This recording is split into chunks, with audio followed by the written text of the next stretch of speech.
খালটা কেন বোঝানো হয়েছে এই উত্তরটা মালিককে দিতে হবে। কেউ যদি ন্যাশনাল হাইওয়ের জমিকে বাবার সম্পত্তি বলে মনে করে রাখেন তাদের কিন্তু শ্রীগড় যাত্রা অনিবার্য, কথাটা খেয়াল রেখে দেবেন, সে যে যত বড়ই হোক।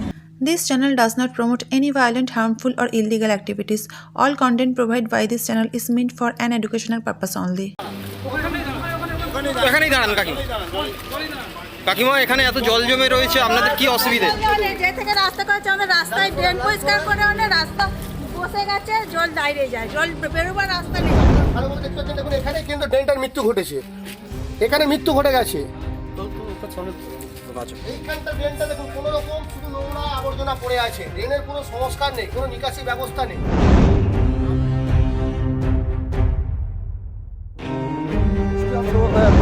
রোড ট্রান্সপোর্টের একটা চিঠি এসছে যে এটা কালভারটা আমাদেরকে সরাতে হবে, তার জন্য we will have to pay a certain amount of money.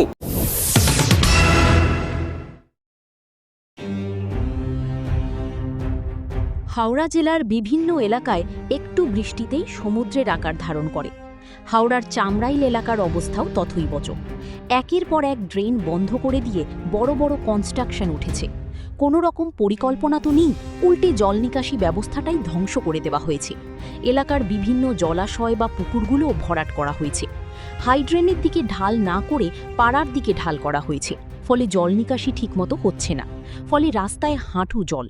একটি বেসরকারি সংস্থা প্রজেক্টের জন্য হাইড্রেনের চারপাশে পাঁচিল দিয়ে দেওয়া হয়েছে।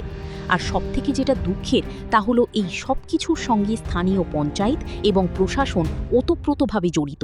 থেকে রাস্তা করেছে আমাদের রাস্তায় ড্রেন পরিষ্কার করে অনেক রাস্তা বসে গেছে, জল দাঁড়িয়ে যায়, জল বেরোবার রাস্তা নেই। তো জলটা হলেই জল দাঁড়িয়ে যাচ্ছে, জল বেরোবার রাস্তা নেই। আপনি পঞ্চায়েত প্রধান এখানে যারা আছে তাদের কিছু বলেছেন, জানিয়েছেন? বলিব কি কই পরে বলি তো, রামকে বললাম তো, এই তো কন্ট্রাক্ট পয়সা করলাম, ব্যাস কিছুই তো করলো না। আমরা যা কষ্টে থাকি তা কি বলবো, পুরো রাস্তাটা নিচু, ড্রেনটা কোনোদিন পরিষ্কার করে না, আর জল বেরোয়। এখানটাতে একটা ড্রেন ছিল, ড্রেনটাকে বুঝিয়ে দিল। এটা দেখছেন সরকারি ড্রেন, ড্রেনের তো কোনো কিছু যোগ তো দেখতে পাচ্ছি না, ড্রেনটা এসে এখানে শেষ হয়ে যাচ্ছে।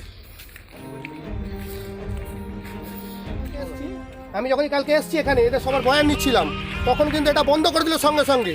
এখানে যারা কাজ করছিল আমি বললাম এটা কেন বন্ধ করা হচ্ছে, এখানকার মহিলারাও বলে এটা কেন বন্ধ করা হচ্ছে, বলছে না এটা বন্ধ থাক, এই যে বন্ধটা দেখান আপনি। এই জল বেরোনোর এই হচ্ছে ড্রেন, কিন্তু এই রাস্তার জলটা এই ড্রেনে যাওয়ার মতন কোনো সুব্যবস্থা করা নেই। এই হচ্ছে ড্রেন, এখান থেকে ড্রেনটা শুরু, ড্রেনটা ওদিকে গেছে, সরে যাও, সাইডটা দেখাও, এই ড্রেন গেছে, কিন্তু রাস্তার থেকে ড্রেন উঁচু, এই রাস্তায় জল দাঁড়িয়ে যাচ্ছে, এই রাস্তার জলটা ড্রেনে নামবে কি করে, এর কোনো সুব্যবস্থা নেই। এই রাস্তার থেকে ড্রেন উঁচু, রাস্তার জল জমে যাচ্ছে অল্প বৃষ্টিতেই, কিন্তু সেই রাস্তার জলটা ড্রেন অবধি আসবে কি করে তার কোনো ব্যবস্থা নেই। এটা হচ্ছে পঞ্চায়েতের বড় বড় উঁচু দরের ইঞ্জিনিয়ারদের কাজ। এইখানে 173 পাটে যে ড্রেনটা এখানে করা হয়েছে, এই ড্রেনটা জল এসে ওই খালে পড়ার কথা। আমাজন প্রজেক্টের সাথে জানিয়ে এরকমই কথা হয়েছিল।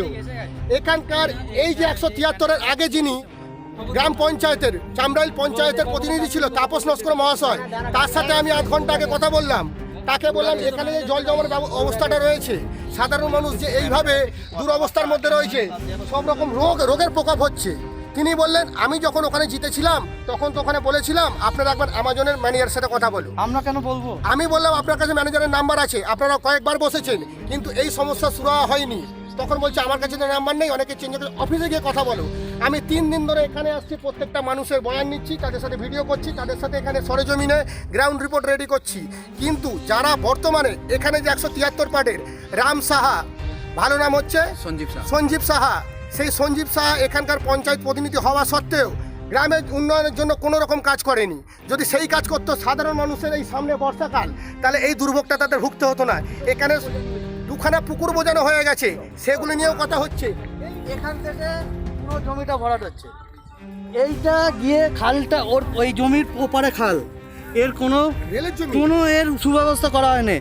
এইখান থেকে এই ড্রেনের সাথে ওই খালের জয়েন্ট হওয়ার কথা। 173 পাটের এইটা হচ্ছে অত্যন্ত গুরুত্বপূর্ণ একটা ড্রেন, যেইটা এখান থেকে গিয়ে আমাজনের প্রজেক্ট হয়ে সোজা গিয়ে খালে পড়ার কথা, খালে মেশার কথা। কিন্তু দেখুন আপনারা ভালোভাবে দেখতে পাচ্ছেন, দেখুন এখানে কিন্তু ড্রেনটার মৃত্যু ঘটেছে, এখানে মৃত্যু ঘটে গেছে। এখানেই শেষ নয়, কোনার জাতীয় সড়কের পাশে পতঞ্জলির কারখানার সামনের কালভার্টটি ভরাট করে দেওয়া ও পাশের একটা নতুন প্রজেক্টের জন্য সামনের খালটি ভরাট করে দেওয়ার ফলে জল নিকাশি ব্যবস্থা পুরোপুরি বেহাল হয়ে পড়েছে।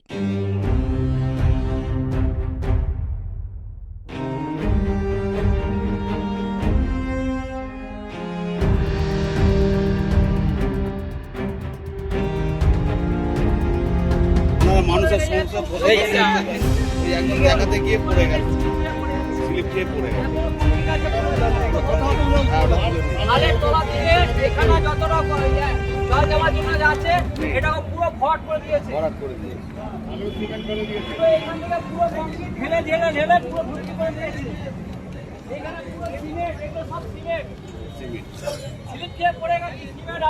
এই ধরনের বিভিন্ন অভিযোগ তুলে ধরেন স্থানীয় বিজেপি নেতা। আজকে আমরা চামড়াইল অঞ্চল বিজেপির তরফ থেকে এসেছি। তো চামড়াইলের গ্রামের ভাইটাল একটা এখান দিয়ে একটা খাল গেছে পতঞ্জলির পাশে, এটা নয়নজলি যে খাল, সেই খালে আমরা দেখতে পাচ্ছি সামনে একটা জমি ফিলিং ভরাটের কাজ চলছে পতঞ্জলির ঠিক পার্শ্ববর্তী জায়গা। তো সেই খালটাকে বুঝিয়ে দিয়ে সেখানে ফিলিংয়ের কাজ চলছে। তো আমরা সেই জন্য এসেছি। আজকে আমরা চারিদিকে সারা চামড়াইলের যেখানে যেখানে খাল আছে, ড্রেন আছে, পুকুর আছে, সমস্ত কিছু সংস্কারের জন্য আমরা মরিয়া প্রয়াস করে যাচ্ছি পঞ্চায়েতকে সঙ্গে নিয়ে। আজকে সেই জায়গায় দেখতে পাচ্ছি আমার কাছে রিপোর্ট এলো যেখানে একটা জমি ভরাট হচ্ছে এবং সেটা আমাদের যে মেন খাল সেই খালটাকে বুঝিয়ে দিয়ে করা হচ্ছে। তো তার জন্য আজকে আমরা এই প্রতিবাদ জানানোর জন্য আমরা এখানে সবাই মিলে একত্রিত হয়েছি। আমি প্রশাসনেরও দ্বারস্থ হয়েছি, প্রশাসনকে খবর দিয়েছি, প্রশাসন আসছে। তো বিষয়টা প্রশাসনের সামনে আমি রাখবো, আমি মিডিয়াকেও ডেকেছি যার জন্য আপনারা দেখে নিন। আপনাদের দেখিয়ে দিচ্ছি কীভাবে এরা খালটাকে বুঝিয়ে সেখানে কাজ করছে। বর্ষা এসে গেছে, অলরেডি বর্ষা শুরু হয়ে গেছে। খাল নিকাশি এবং ড্রেন এইগুলোর কাজ অলরেডি হাইড্রা নামিয়ে, জেসিবি নামিয়ে আমাদের কাজ শুরু করে দিয়েছে। কিন্তু মেন যে খালটা, নয়নজলির যে খালটা, সেইটা যদি ক্লিয়ার না থাকে, সেটাকে যদি বুঝিয়ে দেওয়া হয়, তাহলে আমার ওদিকের কাজগুলো করা টোটালি ভণ্ড হচ্ছে, বেকার পরিশ্রম করা হচ্ছে। তার জন্য আজকে আমরা এখানে উপস্থিত হয়েছি সবাই মিলে, গ্রামবাসী সবাই এসছে। শুধু তো আমাদের পার্টির তরফ থেকে না, গ্রামবাসীর এখানে অনেক মহিলা আসছে, তারা পর্যন্ত এসছে। তো আমরা চাইছি সবাই মিলে এটার একটা পার্মানেন্ট সলিউশন করা। তো মানুষের পরিষেবার জন্য, মানুষের এই জলযন্ত্রণা থেকে মুক্তির জন্য যত দূর অবধি যাওয়ার আছে আমরা যাব। কি মনে হচ্ছে কে জড়িত আছে এই কাজটার উপরে? এই কাজটা যে চলছে, এটা একটা এত বড় একটা ভাইটাল খাল, সেটাকে বুঝিয়ে দিয়ে যে কাজ চলছে, আমার যতদূর ধারণা এর পেছনে অনেক মাথা থাকতে পারে। হ্যাঁ, চেনা পরিচিত মুখ হতে পারে, এরা বিভিন্ন দলের লোক হতে পারে। তো কে আছে এখন সেটা তদন্তের বিষয়, সেটা প্রশাসন দেখবে। কিন্তু যেই থাকুক না কেন, তাকে আমরা ছেড়ে কথা বলতে। নাম? আমার নাম দিদিমান হাজরা, আমি চামড়াইল অঞ্চল বিজেপির অঞ্চল প্রমুখ। কথাটা ভালোভাবে শুনে রাখবেন, কেউ যদি ন্যাশনাল হাইওয়ের জমিকে বাবার সম্পত্তি বলে মনে করে রাখেন, তাদের কিন্তু শ্রীঘর যাত্রা অনিবার্য। কথাটা খেয়াল রেখে দেবেন, সে যত বড়ই হোক। এটা ভারতীয় জনতা পার্টির সরকার, তোলাবাজি সরকার নয়, তোলাবাজি বন্ধ। এই যে আমাদের ড্রেনেজের যে জল নিকাশি ব্যবস্থা বন্ধ হয়ে যাচ্ছে, এর মধ্যে 1 নম্বর পয়েন্ট আছে উর্মিলা বারুণ। তৃতীয়ত কথা আছে পঞ্চায়েতের সবাই এর সাথে জড়িত, প্রশাসনও এর সাথে জড়িত আছে। আমি বলবো প্রশাসন, আগের প্রশাসন কি এখনকার প্রশাসন, সবাই জড়িত আছে এর সাথে। নাইলে এত বড় ড্রেনেজ যে জায়গাটা, জল নিকাশি জায়গাটা কিন্তু বন্ধ হতে পারে না। কোথা দিয়ে বেরাবে পাইপ যদি এখানে বসে কাজ হয়ে থাকে?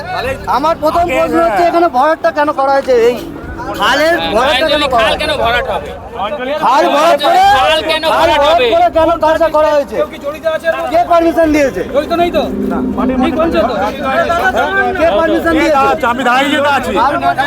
খাল বন্ধ করেছে, পারমিশন দিয়েছে, কাজ করার আমাকে আমি জানাতে হবে। কেউ জড়িত না। খালের ওপর দিয়ে তোমার নয়নজলি ভরাটের পারমিশন কে দিয়েছে? বক্তব্য এটা, সেটা ভিডিও দিয়েছে, পঞ্চায়েত দিয়েছে, কে দিয়েছে? না, পারমিশন আমরা ভিডিও থেকেই পেয়েছিলাম। সেই লিখিত আছে? লিখিত আছে, তাহলে সেই কপি দাও। যে খাল বোঝানো লেখা আছে তাতে উল্লেখ আছে আমার পতঞ্জলি খাল ভরে তুমি আপনারা পেয়ে যাবেন হাওড়া বিল্ডার্সে গেলেই ঘোষ বিল্ডার্সে ওখানে না, এখানে পেতে চাই আমরা।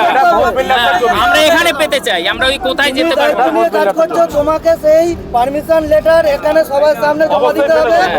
প্রয়োজন হলে থানায় জমা দাও, অবশ্যই থানায় জমা দাও। পঞ্চায়েতে জমা দাও। আমি দেখতে চাই যে খাল বুঝিয়ে পারমিশন দিয়েছে, কে দিয়েছে? এইটা লেখা আছে ওই পারমিশন লেটারে।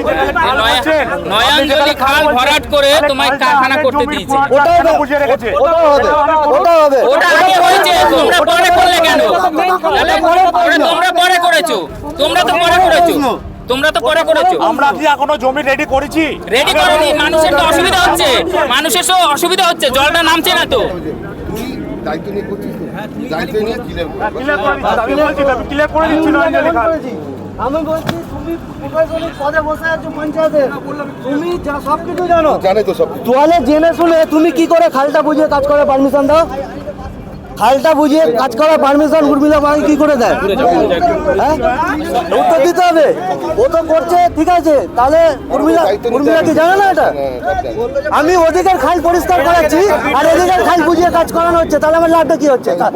ওদিকের খাল আমি ক্লিয়ার করাচ্ছি, ওদিকের খালের জল তো এই খালে এসে পড়বে, তাহলে এই খালে পড়ার পর যখন এই খালটা বোঝানো আছে সেই জলটা যাবে কোথায়?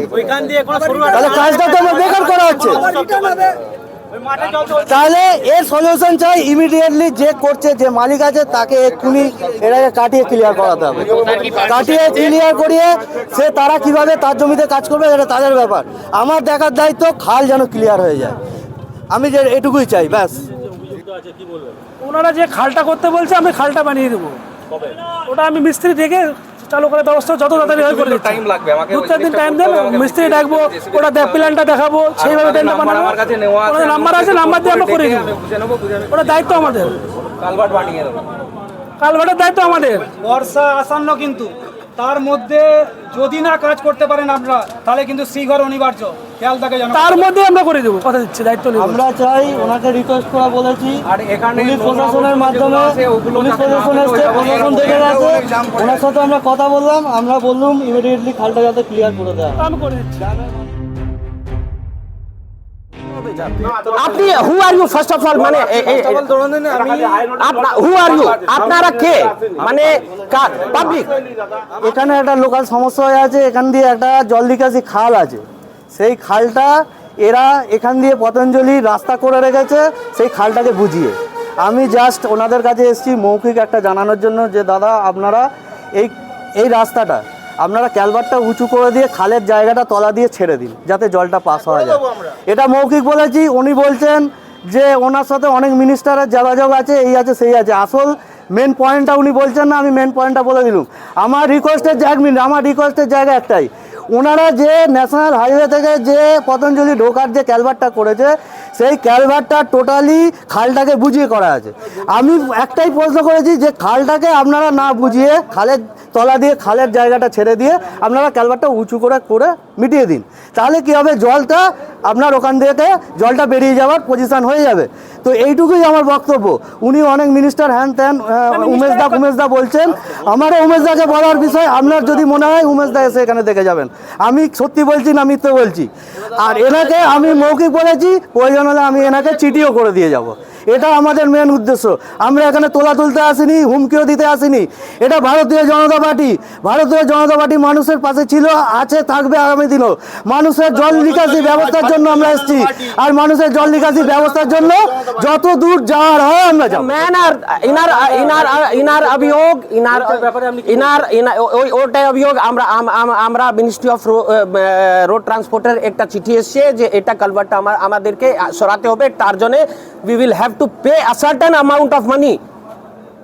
ওরা লিস্ট দিয়েছে কত টাকা আপনাকে দিতে হবে, তারপরে ওরা এটা করে সমাধান, এই সমস্যার সমাধান করবে। আর আমরা রেডি আছি। ওই চিঠি 6 মাস আগে দিয়েছে।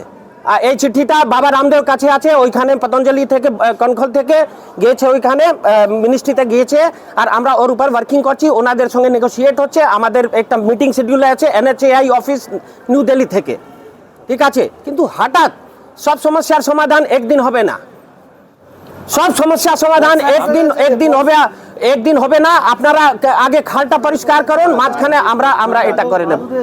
ঠিক আছে? আমিও তো এখানে বাস করি, আমার নাম উদয় রায় আছে। আমার নাম উদয় রায়। আমার এখানে এই পঞ্চায়েতে আমার ফ্যাক্টরি আছে। নানান সমস্যায় জর্জরিত এলাকাবাসীরাও ক্ষোভে ফুঁসছেন। সত্তরই সমস্যাগুলো থেকে বিরতি না পারলে বর্ষা আসলে আবারও জলের তলায় ডুবে যাবে রাস্তাঘাট, বাড়িঘর। সমস্যায় পড়বেন স্থানীয় বাসিন্দারা। ফলো করুন পাবলিক মিডিয়া।